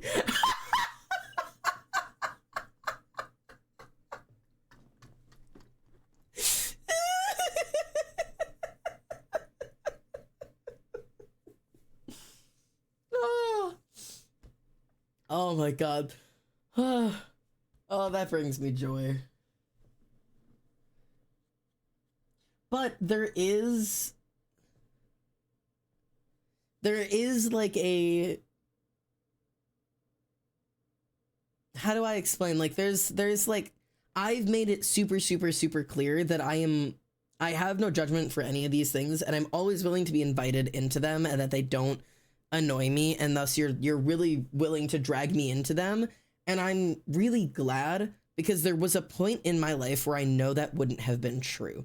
Because there was a way I definitely used to act that I know people wouldn't ask me to do things because they were afraid that I would be annoyed, or I'd roll my eyes, or I'd make fun of them or whatever. And this was a long time ago. Again, my sisters talked to me about it. Well, the older of my two younger sisters. But like, I used to be a lot more, I used to be more afraid of the concept of cringe, and like would cringe at other people to feel less cringe myself. But that means that people wouldn't invite me to those kind of things. You probably wouldn't have invited me to a server like this back then, because I didn't make it clear that that'd be something I'd be interested or even okay with. Like, so I'm always honored when somebody invites me to something that they love, even if they're like, oh, I don't know if you'll like it, but they'll invite me anyways, because they know even if I don't like it, or even if it's not for me, that I'm happy and willing to be a part of that. Like, and that matters so much to me, to make sure that people know I feel that way.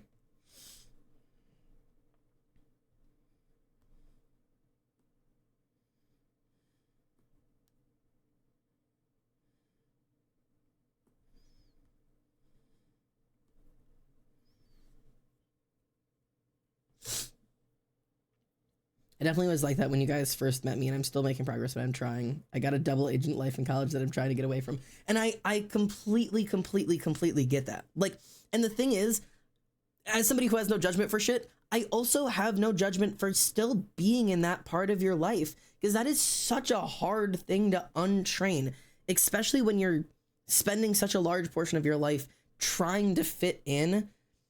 It is truly the easiest way to fit in, is always to make sure that there is someone else who is the other. That is the best way to ensure that you fit into the majority, is to find a minority and other them.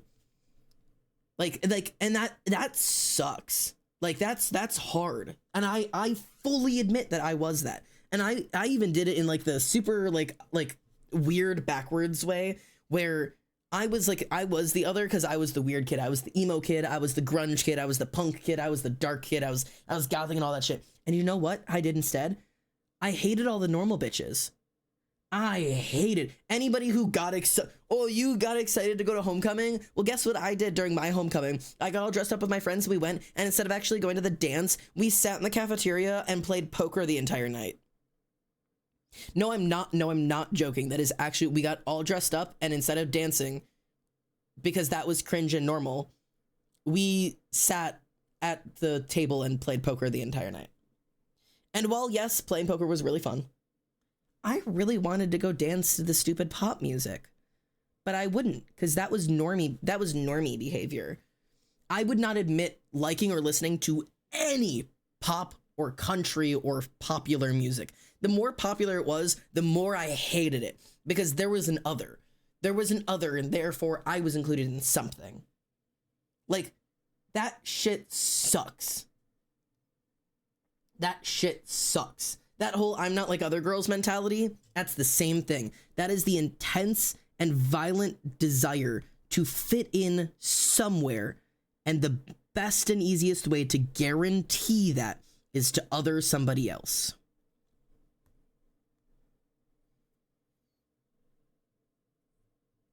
No, at homecoming I played Uno with a random dude, my ex-best friend's dad, all night long. Which, yeah. Xander not dancing, such a strange concept. And by senior year, you better bet I danced my little ass off. But, like, there were so many people that I'd be like, God, I'm so excited for prom. I can't wait to, like, buy a pretty dress and go dance. And people are like, I'm not really into that. Like, that's kind of cringe. Like, that's kind of, like, prom is kind of lame. I'm going to go out and smoke instead. And I'm like, okay. I'm going to go dance. Like, I'm sorry that your life is so boring. Have fun. I'm going to go have fun. I'm going to go like things, honestly, and enjoy them and have fun with my life. Have fun being fucking miserable. And the thing about it is, it's not about whether you dance or about whether you play poker. It's about why you're doing it. If you truly want to go play poker instead of dancing because that's what you want to do and you don't care about dancing to fit in, do it. I was playing poker because I didn't want to fit in with the normies. I wanted to other them. And thus I spent the entire night playing poker instead to prove that I wasn't like other girls, that I was different. That's not the right reason to be doing that shit. That's what's different. I did that, but I didn't get the chance to be normal. And for a lot of us, you don't get the chance to be normal, and thus, like, you kind of make being normal the enemy. I used to swear on my life that when I was an adult, I would get a tattoo of the word freak in a ribbon on the back of my neck. I wanted to wear that tag for the rest of my life. I got called a freak so much. I won't talk about the ways that I made the word freak my identity. There are some things that I won't step into sharing that part of my life too much, because that's a little bit too dark down the Xander road. But I made it a label, and I wanted it permanently on my skin, because I made that my identity, because I was constantly othered and made to be the freak, made to be the weird one, made to be left out, made to not be included, whatever. And I was so determined to make that my identity, because if it was my identity, then it didn't hurt me. Other people couldn't use it against me if I was already wearing it like a fucking bulletproof shield. And now I'm still allowed to like all the same things, but now I'm not liking them because it makes me different and I stand out, and it means that I'm allowed to be whatever. I'm just liking stuff because I like it. And I'm allowed to like all the dark stuff I used to like. And guess what? I'm also allowed to like pop music, man.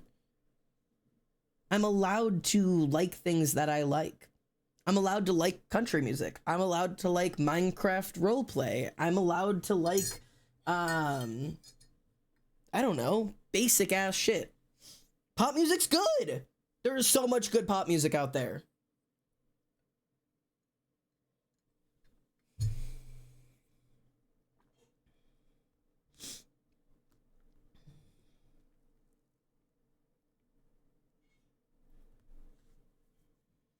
Like, just be yourself and the people around you will follow. Like, that's truly the best advice I have. Because right now, your life is filled. Your life is filled with people who you are shaping yourself to be liked by. You are shaping who you are to be liked by the people currently in your life. And guess what? In doing so, you're hiding who you actually are.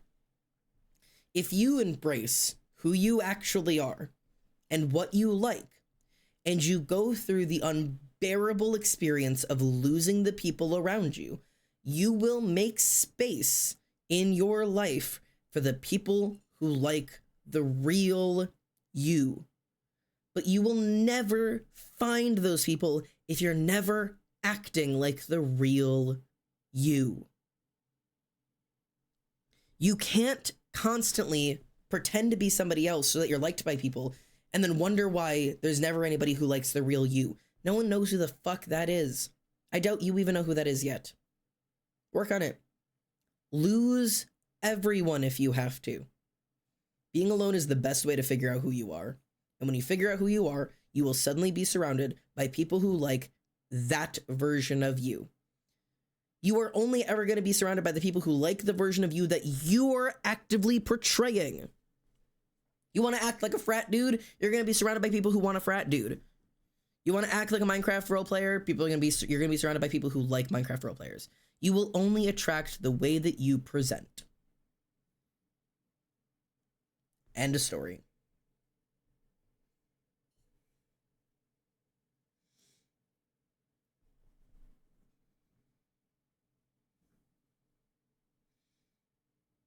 I used to hate music because it was normal. God. I was so embarrassing when I was desperate to be different. Like, one of the popular girls, because I was friends with a lot of the popular girls, unironically, and one of the popular girls would be like, ooh, what are you listening to? And I'd be like, oh, and would quickly switch it to whatever the loudest, most intense, heaviest music I was. And he's like, I was just listening to this, regardless of what I had been listening to, so that I could show them I was different, I was dark, I was edgy. Pathetic. You're pathetic. You're pathetic. You're putting on an act. Lame. Lame. Anyways, it is my required stop time because I have an hour before D&D and I need to go have dinner. God, I need to shower just because my hair won't lay the way I want. And I'm hoping if I shower, maybe it'll lay the way I want it to. Real. I used to do things like that. Yeah. Yeah, stop that shit. Stop that shit. My hair is just laying stupid.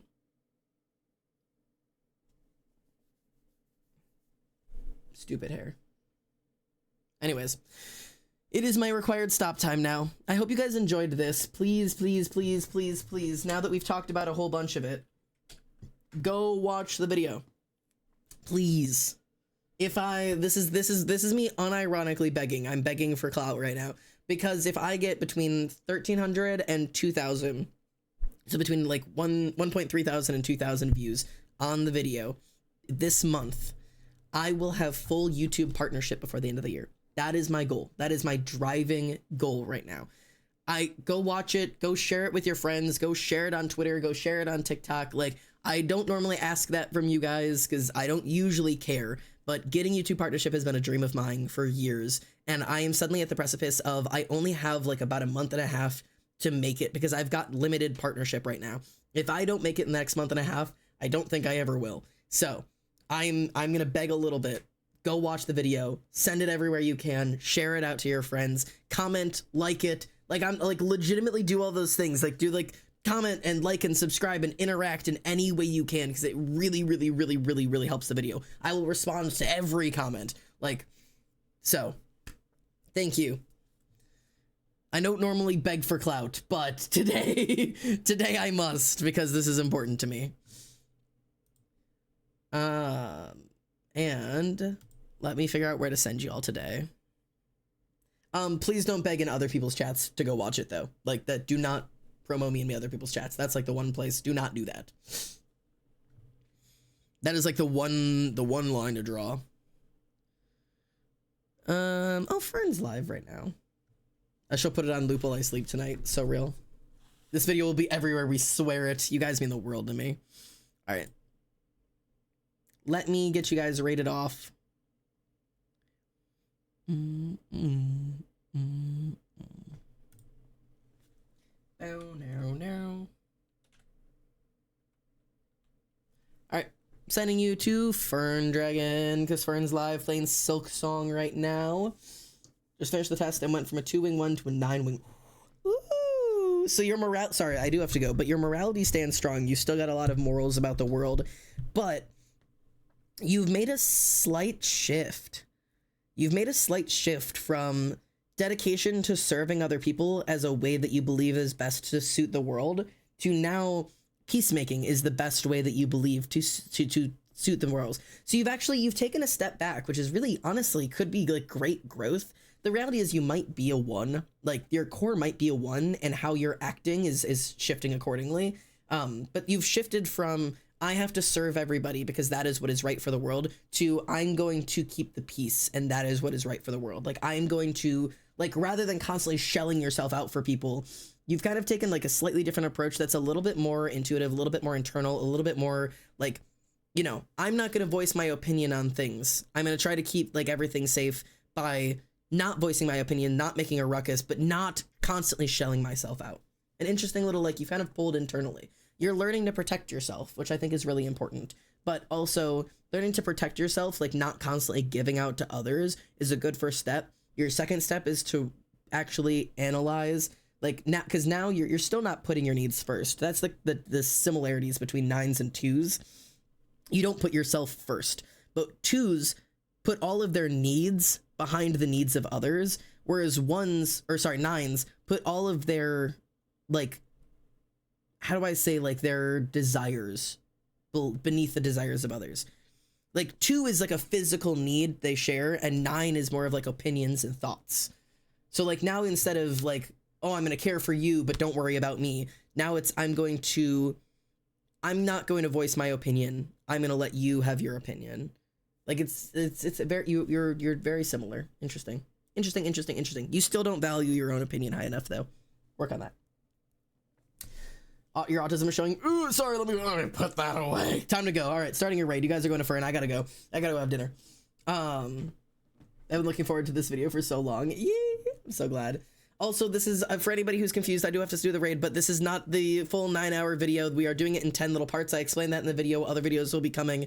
So this is not the full video. I apologize. I had to break it into parts because otherwise I would have been working out for another 3 years. Anyways, I'm starting off in a raid. Psychologically analyze